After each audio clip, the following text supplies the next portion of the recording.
Qu'est-ce que ça amène de faire une mise en marché détaillée? L'objectif premier est d'attirer le plus de monde possible vers la propriété et de les filtrer pour garder juste les gens qui ont vraiment besoin de la propriété. Je m'explique.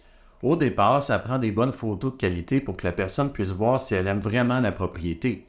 Ça peut être une visite virtuelle aussi ou des photos en drone pour voir le terrain. Ensuite, bien remplir la fiche en déclarant de manière évidente tous les problèmes et les atouts de la propriété. Pourquoi? Pour plusieurs raisons.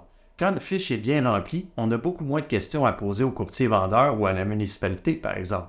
Imaginez un terrain boisé sur lequel on peut juste faire une érablière. Ça aiderait beaucoup de gens de le savoir simplement en consultant la fiche au lieu de demander à la municipalité. J'imagine la petite ville qui se fait contacter par 50 acheteurs qui demandent si on peut construire sur le terrain.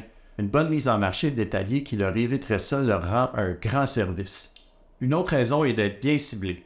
Si mon client cherche une maison avec garage et qu'une propriété ne fait pas mention de son garage, ma recherche ne le trouvera pas. Mon client va peut-être passer à côté d'un coup de cœur. L'autre raison importante de bien détailler sa fiche est de diminuer le nombre de conditions dans les offres des acheteurs. Si je vends un condo et que je rends disponible tous les documents de la copropriété, l'acheteur va les lire avant de faire son offre et il ne va pas demander comme condition d'analyser les documents.